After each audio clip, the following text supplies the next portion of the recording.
just be who you are, and you'll find that the people who don't like you will go away, and then the people who like you will come, and there will be people who like you.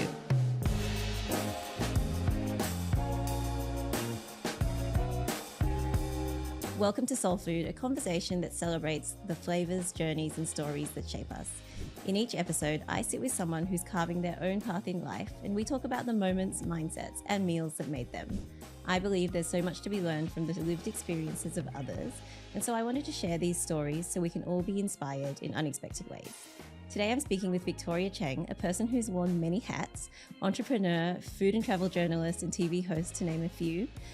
She's now building her career as a host and commentator at the forefront of esports entertainment globally. I knew I wanted to have Victoria on this podcast because, well, one, she knows good food, having reported about it for over a decade, and two, because she's doing really exciting things in esports, which is a field that is so new and so foreign to many people, myself included. And I don't even know if she realizes this, but without her, my company, the Ice Cream and Cookie Co., may never have come into being. She was that mutual friend at a party the night I met my husband, Andrew, who now runs the business together with me. So without her connection, I might not have a husband, much less an ice cream company today. So hello, Victoria, and welcome to Soul Food. Hello. Yeah. I wasn't sure if you were going to mention that. Yeah. I wanted to mention it in my intro. Oh, okay. I'm glad you did remember. Yeah, I definitely remember that night because Yeah. you're both lovely people, and he was very single and looking for a nice girl, and you're a very nice girl back then when we were young. And I can't believe it. And what you guys birthed was the most amazing thing anyone could ask for, which was ice cream cookie sandwiches. That's, I feel, that was like our first child release. Yeah.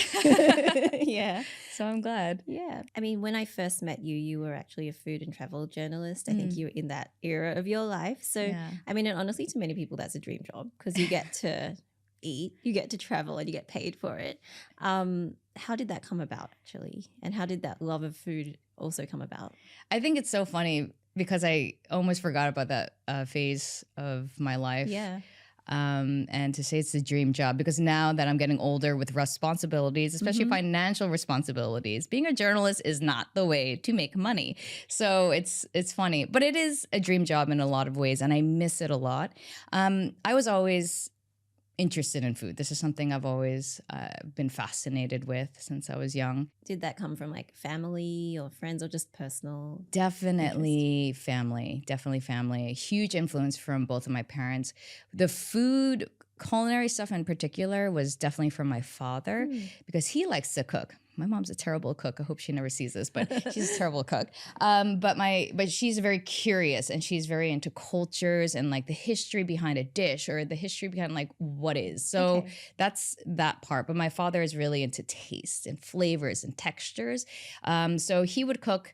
I would go fishing with him, for example, or we would go pick out the seafood fresh from, we would go to Chinatown to go do that and bring it home. So I saw a lot of his passion for deshelling a prawn or crab the right way, or making sure the noodles are perfectly al dente or whatever it should be. So he is very particular about this, and I think that greatly influenced me. There are foods where I think a lot of kids would be like, ew, that looks gross. But because I would see my dad enjoy it so much, it made me want to eat it. So I think there are just a lot of things I liked from a very young age, thanks to my parents and their taste buds. So food and journalism, I went to school for journalism. I think at a young age, there were a couple things I wanted to pursue, but I did know I loved writing. I loved communicating and sharing stories. And I think this is linked to maybe more my mother's side of just being curious of where did this come from? Why is it the way it is? And then just sharing it because it's such a, it's cool. I want to share this knowledge with people, or dispel myths. And I think this also comes from childhood with perceptions. Even my best friends, I was moving to Hong Kong when I was a teenager, and their perception of Hong Kong was so odd and wrong. And I didn't take it personally or anything, but that was also a sort of motivator of just getting the truth out there. So that was why journalism. But to be able to combine that and my love of food was quite fortunate. Before I moved to Singapore, which is when I met you and I was a journalist, I was in Hong Kong.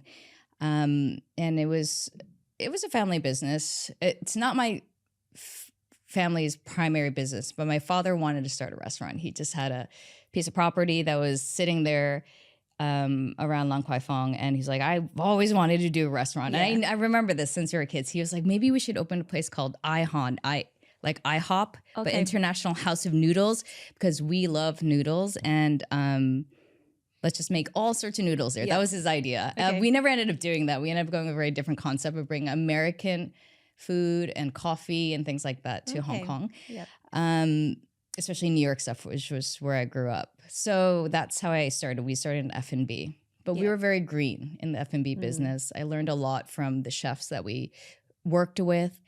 And at some point I moved to Singapore because I wanted to research a little bit more in Singapore, maybe expand to Singapore from Hong Kong. Okay.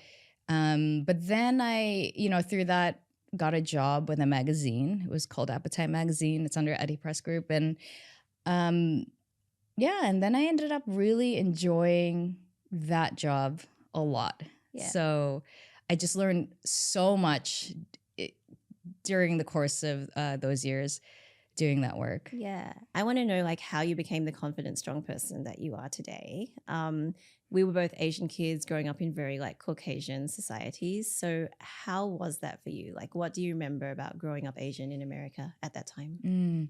I think it's so interesting that we both ended up meeting here in Singapore, where Yeah. it's so global and it's so international. But yeah, rewinding a bit back to my childhood, I was one of 3 minority families in my hometown. It was very Caucasian.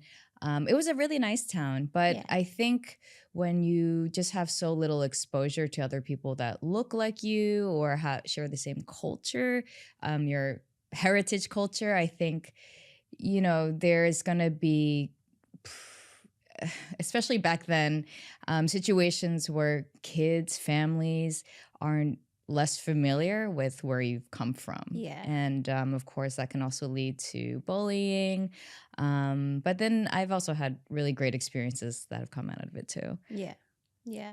I mean, I listened to your TED Talk and you talked about, your experience with bullying quite publicly. And so I wanted to talk a bit about that experience and how you think it shaped you. I've had so many learning lessons from that period of my life. One would be a bit of maybe preparing me for this day and age where everything is online on social media and everyone is tearing everyone else down through anonymous accounts or not anonymous. I feel like my skin has gotten slightly thicker because of it. And I think I'm naturally quite a thin-skinned person, so I think that built it up a little bit there. I think it taught me the importance of family. I have 4 younger brothers, so I was very protective of them. And I think it taught me some lessons in how to cope with that. So initially, I reacted by being really aggressive, really defensive, trying to overcompensate with strength, whether physically, because I was participating in a lot of combat sports like martial arts, thanks to my parents, and sports in general. So I think that helped me feel more assured in myself, because when it comes to sports, I think it's very black and white. Your performance, right? You put effort into something and you get stronger, and the same thing in martial arts. But when it came to growing up there, I think I went through different phases of being unsure, almost embarrassed with my identity. I was glad I could speak English fluently without an accent. I didn't have it initially, especially when you have 2 parents. My mom is Thai and my dad's from Hong Kong, and they both have the Hong Kong accent and Thai accent. Yeah. And they were worried about me too. They were worried about my English level, so they spoke English at home. So I didn't really pick up on my native mother tongues, which is such a shame now. Now that we're living in a global age, and I don't care about these, stupid childhood things anymore. Yeah. So I really regret not picking up on that. But then I think over time you kind of learn what works and what doesn't, what is just insecurity, and, kind of just learning to trust in what you value yourself. I think if I'm going to kind of sum it up in a nutshell. But yeah, lots of learning lessons. Yeah, I feel that. Like when you said you felt embarrassed, I mean, your culture is something, and your parents, obviously, you love them, right? Yeah. But then on the outside, when you're at school, it's like I say certain words differently, and kids pick up on that. They and then, do. You know, it's like you mentioned that you're actually quite thin-skinned naturally, and Yeah. that surprised me because like you seem like a really strong person, and you mentioned you have like, you know, the oldest of 4 brothers as well. Yeah. So how do you think that sort of shaped you and impacted how you portrayed yourself to the world? Yeah, I think I even brought it up in the TED Talk. Tyrion Lannister said something in Game of Thrones and was basically about using words to, you know, saying it first, using it and embracing that identity first, so people can't use those words against you. So I think there was a point where I started doing that instead. Like flipping it. Yeah, flipping it. I'm like, yeah, I am. And it actually goes into my in-game moniker, Chubby Ninja. There's a point where, this is fast forwarding, but by Asian standards, I was chubby. So I was just going to lean into it. I'm like, yeah, I'm a bigger girl, deal with it. So I just kind of embraced it first. Yeah. So there's a little bit of that happening. And, you know, examples, we're talking about language and being a bit embarrassed. Food was also one of them. So I don't know if your parents ever made you schoole lunch and you brought in something. Like hot lunches. Yeah. Everyone else had sandwiches. Yeah. And I'd have my thermos thing and I'd be like, I'm like hungry, but like, I don't know like if I should open it now, or like the smell, or you know what. Yeah. And it's crazy because we had some pretty awesome food. Yeah. They're eating like cold sandwiches. I actually still love my sandwiches. Yeah. But yeah, I would get, sometimes my mom, with 5 kids, she would give me instant noodles, like cup noodles to bring in. Yeah. And some of the kids back then were like, ew, what are those, worms? Yeah. It's like pasta existed, so I don't know why they even said that. Yeah. But back then, which is crazy, it's a staple now for college students. So it's funny how things have changed. Yeah. And that's like one of my go-to like comfort snack foods, to be honest. So, exactly. Yeah. It's for everyone now, from no matter where you're from. Yeah. So I think there was a period of that, but then as I would on purpose not even open my lunch and just say I forgot my lunch. And say I forgot my lunch and get like the thing that they give to students, which was peanut butter and crackers. Yeah. Kids who forgot their lunch at home. But I think over time you just, it went through phases. And like I said, I built confidence with sports. I was competitive sports I was participating in. And I think when you are the oldest sibling, sister in my case, I focused a lot of my energy in feeling protective of my siblings, and that kind of takes away from me feeling vulnerable about my own pain. It kind of gave me a purpose in a way whenever I went to school. Yeah. I'm the oldest sister too, so I feel that as well. Yeah. Like, I mean, you talked about now embracing who you are, you know, chubby ninja and things like that. Was that kind of something that you realized overnight? Like one day you were like, I woke up and I can own myself, or like was that a very slow day by day experience for you? I think it was an evolution. I think there's always a little bit of fire in me or anger about the injustice of it. So there's always a little bit of that. But I think I've gotten a lot more, even till now, I think it's still a growth process of how I react to things. Instead of getting angry at people for it, I figure it's their own problem. It's a reflection of them and what they have or haven't experienced, and it's on them. So I think it was a process. So on the surface, it looks like one thing, I think, but in my own mind, how I go home, how I sleep at night is very different. Yeah. You were working in food, you're a journalist. Like, did you ever think that you would, transition out of that and into something like esports entertainment? No. Esports was a completely different pathway in some ways. It's a different category. Yeah.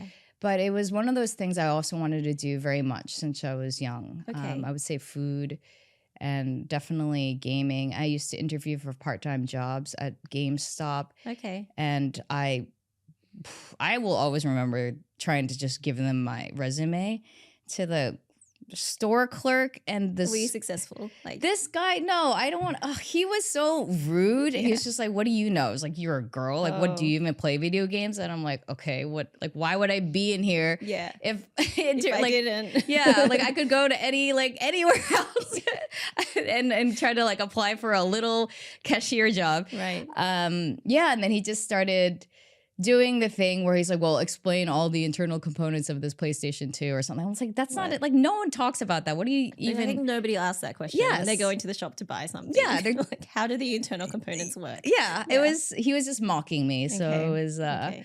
Well, look at you now. So I know, I know. There were many instances like this to get to Yeah. this point, to be honest. But I Yeah. think today, in this day and age, it's a very different time. So, And yeah. what drew you to esports actually? And like, how did you start to see this as a viable career? Because you talked about journalism, how, I mean, it's widely acknowledged that journalists aren't paid that well. Yeah. And so as a financially viable career, it's something it's, you know, it's questionable. But esports, like, how did you see this as something, okay, I can do this and make it my main thing? Yeah. I think journalists, especially traditional journalists, is still, you know, a tough life. It's not like you don't become a journalist to make a lot of money, even if you're an esports journalist, even less. But esports is, if I would look at it from the lens of it being entertainment. And over the time of me being a journalist, a writer, I started as a writer, then you get promoted over time. I eventually became an editor of, you know, the beginning formats of the digital age. And then we needed video content. And our video team was like, we need a host to anchor this. It was like a Cirque du Soleil coverage thing. And I was like, I don't do camera work. It's so crazy. I was camera shy. I didn't want to do any of this stuff. He's like, just do it. Just try. So I did. I still have that video somewhere. It's somewhere on YouTube. I still think it's terrible. But from there, it kind of just snowballed. Okay. He passed. He had another job later on. I was like, look, we need a host for this. I think you're good. Let's do this. YouTube started becoming a thing, and I participated in those videos. So that's how I got in front of camera and started hosting food and travel shows. But in esports, there was an opportunity that came up, especially after COVID. I was always into video games anyway. I still play when I have time. And at this point, I had enough reels to work with, enough on my CV, basically, doing other events, anything from Lego to F1 to movie premieres to conferences. So hopefully they would accept my resume and believe that I also understood the particular esports title that I was applying for. Okay. So yeah, and then I got it. Tell me about esports. Can you explain it to me, to someone like who has very little knowledge of the industry? I know it's entertainment, I know it's gaming, but other than that, I don't know anything and it seems a bit mysterious. So yeah, can you demystify it for me? Yeah, for sure. So I think we understand the concept of video games. You know, you just see your siblings or your kids playing it, and it's it can be a console, it can be on a PC. Yeah. But esports is a competitive video games. And I would view esports in the way when we refer to esports as not just a tournament, but entertainment. So you could compete for a prize pool like any sports. You could have community level sports, varsity sports. Okay. And then you could go to compete in the Super Bowl. You know, like there are layers to this, and the same thing in esports. And esports are various titles. So there are different games that exist. So just much like how you don't see a commentator go from like baseball to, I don't know, badminton. You could, but it's like, you know, there's a specialization needed. So it's the same in esports. So it's a huge industry now at this point. I think esports is still trying to find its footing in the world, but it's definitely here to stay. I think it's a new form of entertainment. I think video games is a new form of entertainment in general. While we might go to see movies, if you think of a video game, you know, aside from esports, it is like a movie you can interact with, depending on which game we're talking about. But these single player games like The Last of Us have been converted into TV shows. And I would argue the video game's actually better because you are playing as the protagonist as you go through this. And it's very story driven. The graphics are amazing these days. The writing for it is brilliant. So that's video games. But in esports as well, I think it's gotten really big. You know, League of Legends has sponsors like Mercedes, MasterCard. They've had Tiffany & Co, the jewelry brand.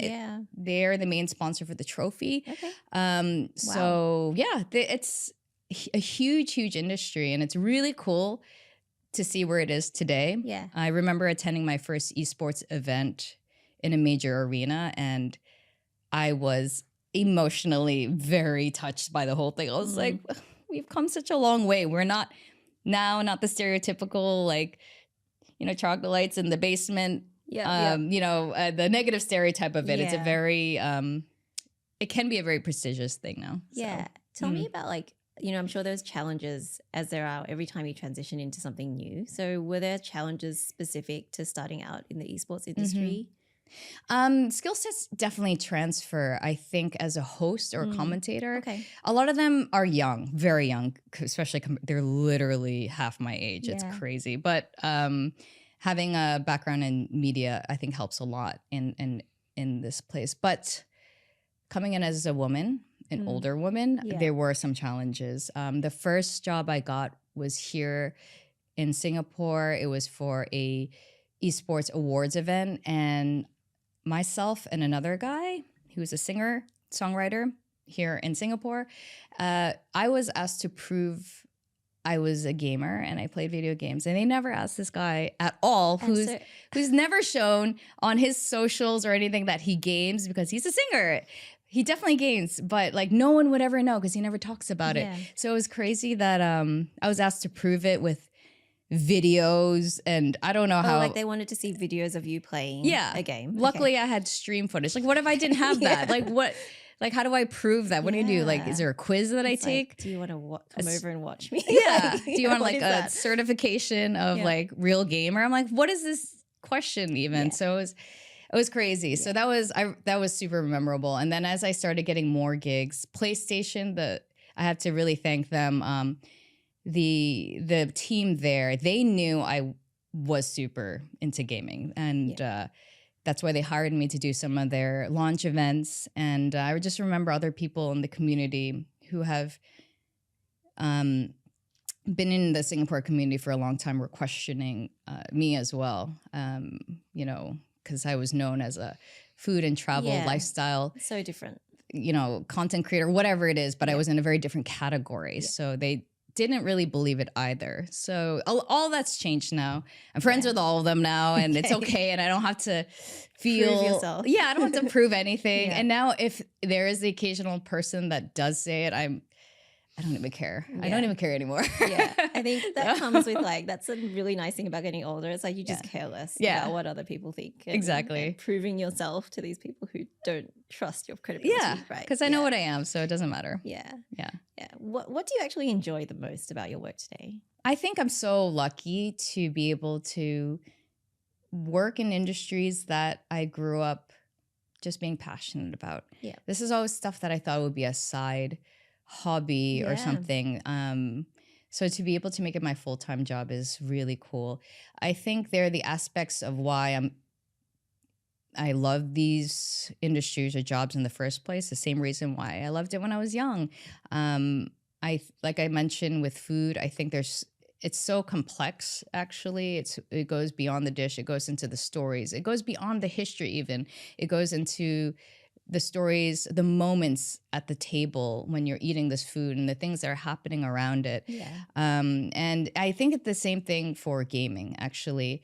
A lot of it can be multiplayer. I've made a lot of friends through games where I met them in game, and we've become really good friends even. So I think it's connection would probably be the big thing. And even with my job, with journalism, with broadcasting, I'm connecting with people constantly. And I always think it's just so cool to see what's out there and who's out there and the different kind of people who are involved. When it comes to food and gaming, there's no type of person, like certain type of person who's into food or gaming. It's really universal to everyone to be interested in it. So it's cool. Yeah, I think food is a big one. Obviously, we all eat, at least 3 times a day, most of us.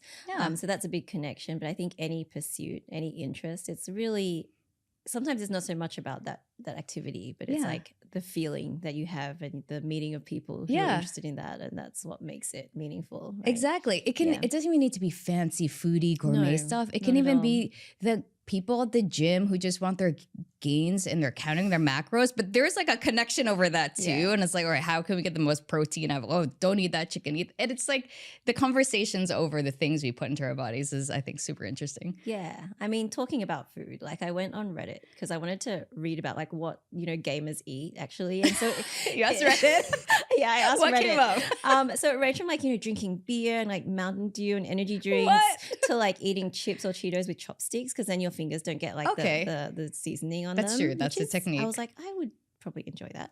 Yeah.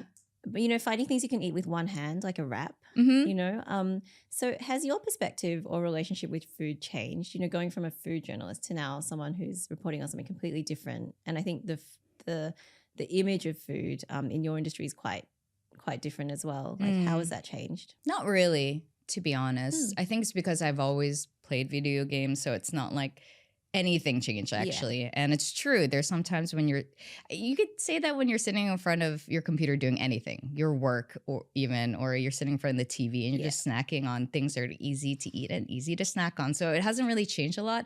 I think the energy drink thing and the beer and stuff, I think that's overrated. I don't think that's as common as people think. Yeah, I feel like that might be a stereotype. Yeah, that might be a stereotype. Yeah. I'm sure it exists, but I don't think it's exclusive to gamers. It wasn't born from gamers. I don't think so, but I do think there was a time in esports where nutrition was definitely not a topic at all, but it has become very much important because these prize pools are in the millions. So per tournament, there's one going on right now with VCT, with Valorant, and prize pool for this is $1 million. And there's another one that's happening 2 weeks from now. I'll be hosting that over in Saudi Arabia. That's going to be I think the entire prize pool is 22 million. It's insane. Whoa, yep. So there's a lot on the line. A lot of the American organizations have entire staff now with dedicated chef, nutritionists. There's coaching staff that, there's where they're focusing on various aspects of the game.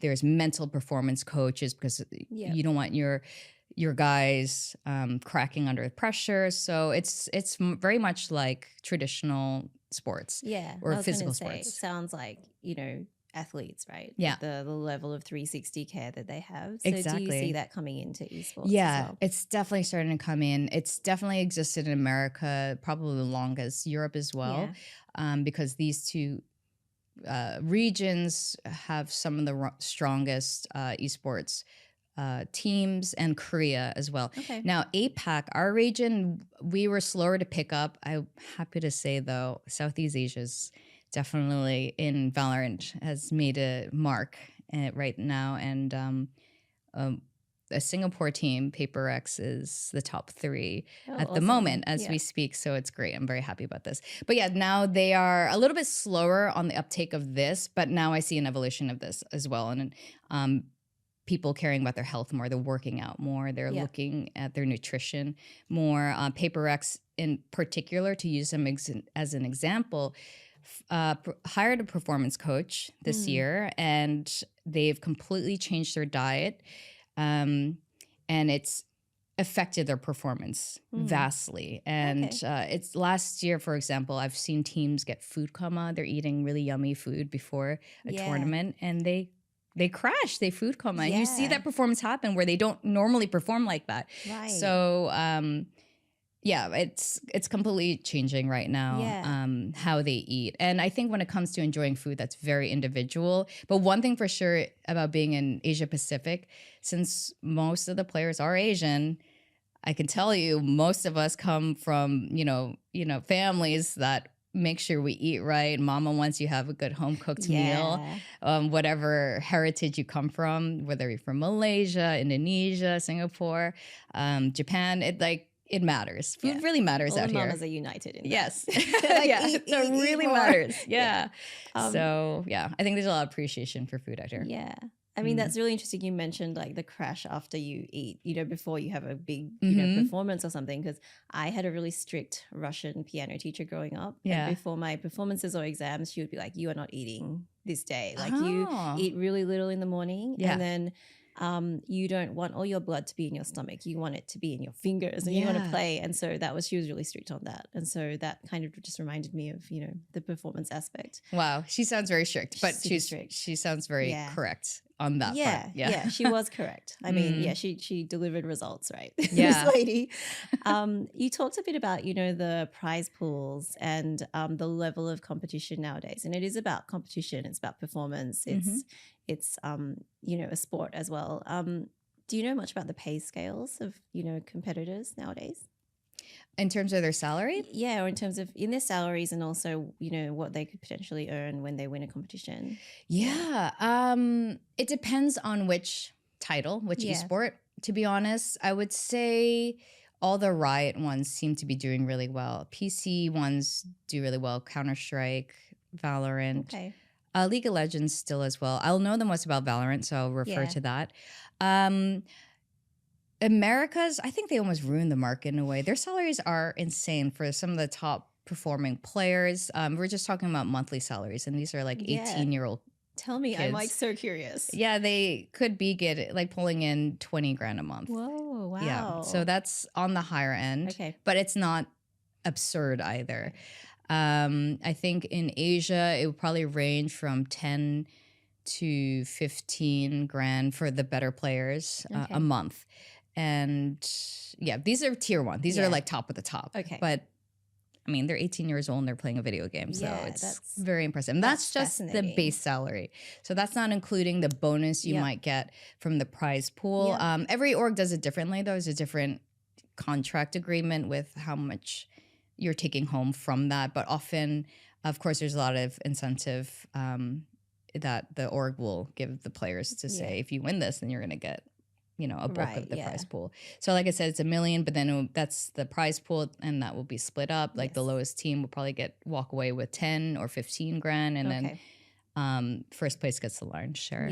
Yeah. I mean, that's fascinating because even when I was growing up and my brother was really, really into gaming and my parents were just like, this is, what are you even doing? It's not something that you can make money off, but like, look at it today. Yeah. So it's so different. When I first got into the industry and I was sharing some of these things, my brothers would then tell my parents, like, see, gaming is okay. She's doing it. And they're like, stop it. One of my friends, Jen, she has a son who loves video games and she won't let me talk to him anymore because she does not want him to think it's a viable career path. He's going to find out. Yeah, he's going to find out he knows. He knows. Yeah. Okay. What are you working on now? Like, is there something that you're looking forward to? I really enjoy commentating for Valorant, but I feel like there's a ceiling to this, and not just in career path, because you don't become anything higher than a host, or commentator. That's just the role, and the pay will only scale up so much as well. Right. And even skill set, you can continue to specialize and be really and improve your craft. But I think for me, what I see now are a lot of gaps in the industry still, especially here in Asia Pacific. And I feel a lot of pride for our region. I think this might even stem back to what you were asking me earlier, things that have developed since I was younger. Yeah. I am the complete opposite now of me being embarrassed. And I get extremely protective now of my APAC boys. They're, I have to say tier one, they're all boys, men. And so when anyone doubts our region, especially coming from the traditional Western regions, I want to help them more, make sure they're recognized for their achievements. So what I am working on now is an agency, a management company, together with a friend who comes from the music industry, to represent them properly, make sure they have long-term career paths at this. What do you do after you're done gaming or coaching, right? It's like sports also, like there's a time limit to this where you peak, you're at your peak physical performance. So it's actually the same for gaming. And I want to make sure I can help them on that. A lot of them aren't properly represented. So when it comes to contract negotiations, it's still slightly Wild West when it comes to it. I just see some of these orgs hiring people who are just as young as the players, handling these contract negotiations, and now you know how much you get paid too. So I feel like it's still a little bit rough around the edges. So this Okay. is where we're going to be coming in and trying to take care of some of these players. Okay. Yeah, that's great. Mm. So I have a few questions that I ask everybody who comes on this podcast. So I think we'll start with these now. Okay. What was your first ice cream memory? Oh, my first ice cream memory is when I was back in New York and we would go to Baskin Robbins and just choosing the flavor of ice cream that you wanted. And Baskin Robbins has like really weird colors. I just knew at a young age I hated the blue ones or the rainbow. They just never taste as good as they look. Yeah, and just landing on mint chocolate chip and just enjoying it every time, and just my dad knowing what, and everyone my dad knowing what my favorite flavor was, and me knowing what my brother's favorite flavors were. I don't know. It's just a conversation. So these are my memories around ice cream. Oh, that's really sweet, actually. Like, it's a family thing. Yeah. What is your absolute favorite snack? Snack? Yeah. Ooh. What do you reach I just for? love snacking. I'm a savory gal, though. Okay. I like crunchy stuff.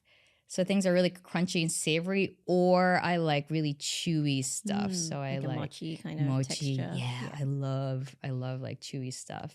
Sticky stuff too. Yeah, I guess I like Sticky textures. rice kind of stuff. Yeah. Yeah, or Okay. what are you talking about? In Japan, they have like the yam and the natto and like sticky stuff. It's like slimy. Yeah, even a slimy bit. even. Like So okra. yeah, Okay. like okra. Yeah, I know some people Okay. I know some people are like, oh, gross lady fingers. But yeah. But I'm definitely a savory person A mostly. savory person. Mostly. Okay. Yeah. Very serious question. Do you lick or bite your ice cream? Oh my God, who bites their ice cream? People bite their ice cream, which is why I ask, because I'm like, you bite, like, yeah, people do. I bite it when it's an ice cream sandwich. Yeah, or like a bar. But there are people who bite like the scoop on the cone. I think if it's a harder textured ice cream, I'll bite it because it feels nice to bite. I guess I lick my ice cream. Yeah. Yeah. It's so weird. Oh, you biters are weird. There are biters out there. Yeah. Tell me about one trait you have without which you wouldn't be where you are today. I think it's a mixture of curiosity and just doing it. And I think that kind of is it's my daily MO. It's just, ooh, that looks cool. Let's try it. Yeah. Maybe that's what it is. The trait is like, just try it. Just try. And I think that, that applies to everything. I think just try it. What's the harm in just trying it? Unless it's like very obviously harmful. But experience it. So I think try it, experiences, and always being really curious about things. So I think that is what kind of directs me in life. Yeah. Yeah. I think that's good. I think a lot of people, there's analysis paralysis kind of thing. And they think too much and then they end up not doing what they wanted to do. Sometimes it's just try it, and the worst you can do is not do it well. And I mean, it's the same as having not done it, right? Yeah, so, exactly. Yeah. I think people make a lot of excuses for whatever reason. But I don't operate that way. So I just do it and try it. And I very rarely ever regret it. Then I know when I like something or don't like something. So yeah. What is one thing that you used to believe about yourself that you've seen since outgrown? I think needing to prove myself constantly and needing people to know it. Right. The validation. Aspect. Yeah. I think it still exists a little bit. It's always going to be there. But I think I've really outgrown a lot of that. And that comes with surrounding yourself with the right people too, that support you. And I think you live a much more content life when you get to that point. Yes. Yeah.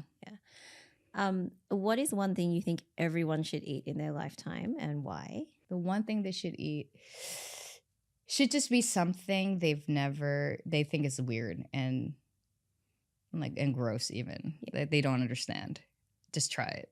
Just to like push themselves. Yes. Yeah, absolutely. Just try the thing that looks weird and you think you wouldn't like it. Just try it. Yeah. Okay. And what is a piece of advice that changed your life? This could be like a quote, a book, movie, anything. The piece of advice that sort of shapes me a lot is, like the talk I had was embrace your weird, embrace your misfit, just be who you are, and then you'll attract like-minded people. You know, if you are just yourself, I think this comes with people who have self-doubt, and myself included, was just be who you are, and you'll find that the people who don't like you will go away, and then the people who like you will come, and there will be people who like you. Yeah. And yeah, I think that has that kind of thinking has helped me a lot. Yeah. Yeah. I think that's something that actually a lot of people need to kind of remember. Yeah. Right? Yeah, exactly. Like, don't be afraid to be yourself. Yes. Yeah. Yeah. Mm. Okay. Well, thank you so much for joining me today. Yeah, thank you. And being so open about all your experiences and things. Super interesting. I learned a lot, actually. Yes. Thank you so much. Yeah. I just think if I could just give one suggestion, if we could just eat ice cream cookies while we had a discussion. Yeah, It'd be harder to talk. You're But the second person who said that. So I might actually like start to like bring ice cream in, and we can like have an ice cream date while we have a chat. I like that. Bring me in again for that one. Okay. So, yeah, thank you. This was fun. Yeah, thank you so much.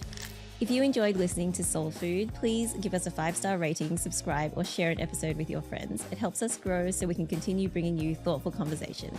Thank you so much for spending your time with me today.